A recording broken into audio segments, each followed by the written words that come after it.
navegantes! Está no ar mais um Diário de Bordo. Bem-vindos, minhas amigas e meus amigos. Antes de eu começar, eu queria só dizer uma coisa em relação à duração dos vídeos. Eu tenho percebido que os vídeos têm ficado um pouco mais longos. Talvez eles tenham ficado um pouco mais longos porque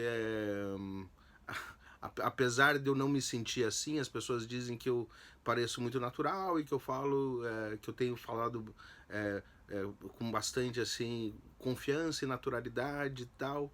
E na verdade eu morro de medo de falar toda vez que eu clico play para gravar. Eu fico nervoso, eu esqueço muitas das coisas que eu gostaria de falar, porque eu planejo que eu vou falar, obviamente. E acabo que eu não falo nem metade daquilo que eu tinha imaginado que eu ia falar. Então, ou seja, os vídeos eram para ser mais longos e não tão curtos. E a questão, meu pensamento em relação a isso, dele ser longo, dele ser curto, para mim, o que é importante é se eu estou falando aquilo que eu me propus a falar. Entendeu? O tamanho do vídeo, eu acho que é irrelevante. E se a pessoa vai se prender ou não ao que eu estou falando, também não é necessariamente um problema meu. Eu não estou fazendo um vídeo para um público específico, de uma forma específica. Eu estou fazendo um público para as pessoas. Aqueles que se identificam na minha fala, ou que de alguma forma se conectam com aquilo que eu estou dizendo, acabam, eu acredito, ouvindo o vídeo inteiro. Mas se a pessoa vai assistir um pouquinho, se ela vai assistir muito, isso é uma decisão dela. Eu não quero controlar, nem posso controlar. Eu exatamente, eu não quero seguir esses padrões, entendeu? Eu não quero tratar a coisa toda como se fosse entendeu, um marketing ou uma coisa assim. Não é, esse não é o objetivo do Diário de Bordo. E eu acho que se o público vai se fazendo de acordo com o que o canal vai se fazendo também, eu acho que é uma evolução em conjunto, eu e vocês e eu, entendeu? E a gente vai se encontrando nesse processo. Então, longo ou curto, o que interessa é aquilo que vai ser dito. Bem, hoje o meu tema, vamos dizer assim, o que eu gostaria de falar é parte de um pensamento que eu, uma expressão que eu aprendi com um autor australiano, que meu pai gostava muito. Ele tinha vários livros dele. Algumas pessoas vão lembrar, ele meio que caiu não em desuso, mas ele já não é mais tão famoso como ele era, que é o Morris West. O Morris West, ele escreveu, acho que os dois livros mais famosos dele são O Advogado do Diabo e As Sandálias do Pescador. As Sandálias do Pescador, eu tenho certeza que virou um filme. E são duas histórias assim maravilhosas. Sandálias do Pescador fala de uma história sobre o Papa. Eu não vou contar muito, mas assim, basicamente é uma história de amor muito bonita e tem como pano de fundo toda uma questão religiosa. Lembra um pouco a coisa do Dan Brown, mas o Morris West é anterior ao Dan Brown e de certa forma mais profundo, pelo menos na questão de abordagem de sentimento e tal. Ele é um autor, eu não vou classificar como o melhor ou pior, mas ele é um autor mais interessante, pelo menos para mim. Né? Então, se vocês tiverem a oportunidade, leiam Morris West. Ele tem vários livros, eu li vários dele que, como eu disse, meu pai gostava. Ele tinha vários livros e eu acho até que, de certa forma, foi um dos primeiros autores assim que eu comecei a ler em sequência, foi o Morris West. E basicamente ele tinha num dos livros dele, que eu acho que é um livro que a história se passa na Austrália até. Eu não vou lembrar, que fazem muitos anos que eu li esse livro, mas a frase ficou, em que um personagem fala para o outro num determinado momento. Ele fala assim: nós temos um ditado lá de onde eu venho, que boas cercas fazem bons vizinhos. Eu gosto muito dessa frase, boas cercas fazem bons vizinhos, porque para mim ela representa o quê? Ela está falando dos limites, né? Os bons limites fazem bons vizinhos ou boas relações. Quando uma relação tem um limite estabelecido e visível, e esse limite é forte e constante, ele faz com que a relação seja também mais forte e constante. E eu vou substituir agora a palavra limite pela palavra respeito.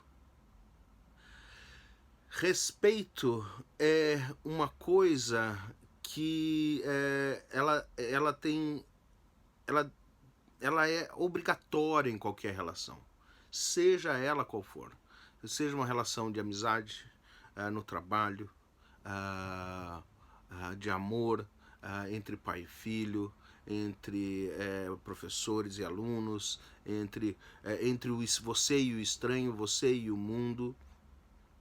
Então, sem respeito, na minha opinião, nenhuma relação sobrevive. Então eu tenho um amigo meu que ele volta e meia entra em relações e as relações acabam sempre sendo tumultuadas, né? É aquela história dos bichinhos, né? Os bichinhos começam pequenininho, ai, você, meu passarinho, você, meu canarinho, você meu sabiá, e daí vai crescendo, ai, você minha gatinha, ai, você meu coelhinho, ai, você meu cachorrinho, ai, você é minha vaquinha, daqui a pouco sua elefanta, sua baleia, e aí vai. O respeito foi mudando, e os bichos vão aumentando. E cadê a P do respeito? Né? Foi por água abaixo e a relação acaba por causa disso, porque não há respeito. Então o respeito ele é a base de tudo. Mas o que eu queria também analisar em relação à questão do respeito é que eu acho, na minha humilde opinião, que assim, você tem um respeito nato nas coisas. O que eu digo por respeito nato? Eu acho que tudo no mundo merece a existência. Então isso é o que eu chamo de respeito nato. Tudo no mundo merece existência. Uma pedra merece a existência dela, a terra merece a existência dela, as árvores merecem a existência delas, os rios merecem a existência. Desrespeito à natureza é um desrespeito à existência. Então quando a gente faz coisas desrespeitando a natureza, a gente está basicamente desrespeitando o mais básico dos direitos, que é o direito da existência das coisas. Né? Então o ser humano já nasce com esse direito à existência, independente de qualquer coisa. E você também tem o respeito social, o respeito cultural e o respeito adquirido. Esses respeitos vêm e eles se modificam e eles se moldam, e essa sua fazenda com a sua cerca, ela se modifica, ela aumenta o terreno ou diminui o terreno conforme você tem esse respeito. Então, assim, infelizmente é um fato daquela coisa quase como uma casta, né? Então você vê assim pessoas com certas profissões ou certas posturas, elas naturalmente, por estarem naquela posição, parece que elas ganham mais respeito. Então, eu sei que, na minha forma de pensar, é um absurdo relativo, mas um entregador não recebe o mesmo respeito do que um médico. Não, mas o médico merece mais respeito. Mas por que o médico merece mais respeito? Porque ele estudou mais? Porque ele cura as pessoas? É uma escolha dele também, a profissão dele. Entendeu? Então por que um garçom não merece o mesmo respeito que o dono de fábrica que está lá sentado, comendo, almoçando na mesa que o garçom está servindo? Aonde que está dito que não se merece o mesmo respeito? Na minha opinião, eles merecem o mesmo respeito, independente da sua condição social, né?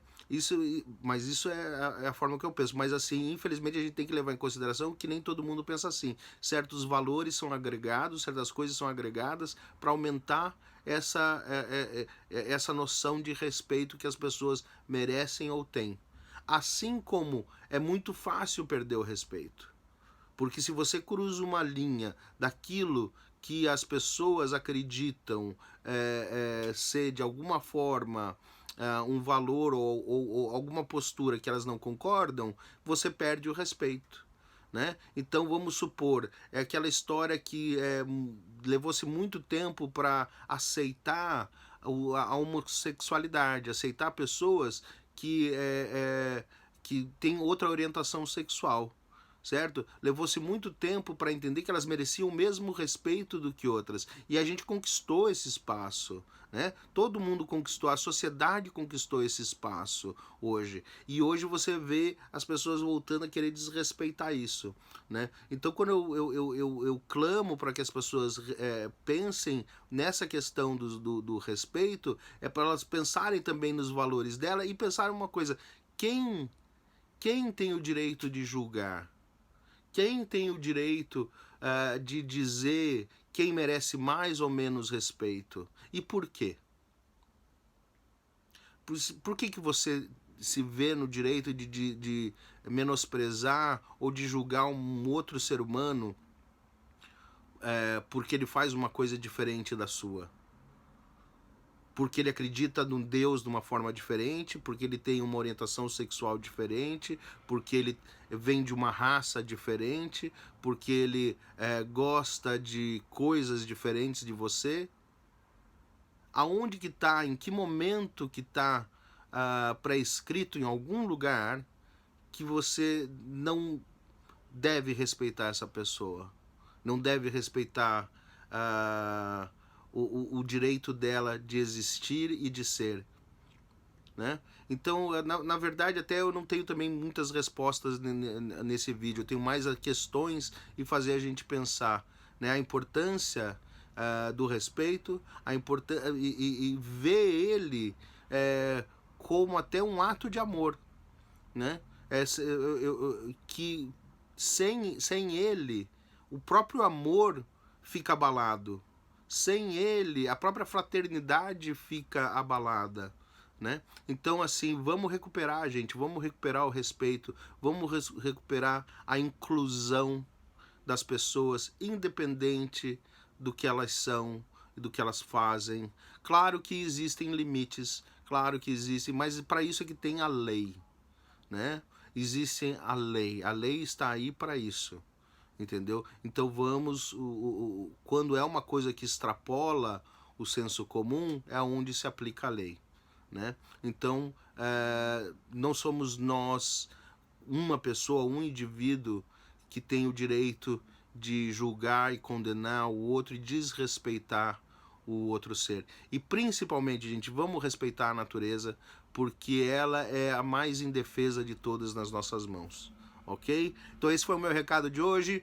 Muito prazer, não espero que tenha ficado tão longo assim e que vocês gostem do vídeo. Se gostou, deixa o seu joinha, se inscreve, compartilha com os amigos, faz o seu comentário. Aliás, diz se gostou, se não gostou, mas diga alguma coisa, espalhe para os amigos, vamos fazer o canal crescer. Um beijo a todos, tchau!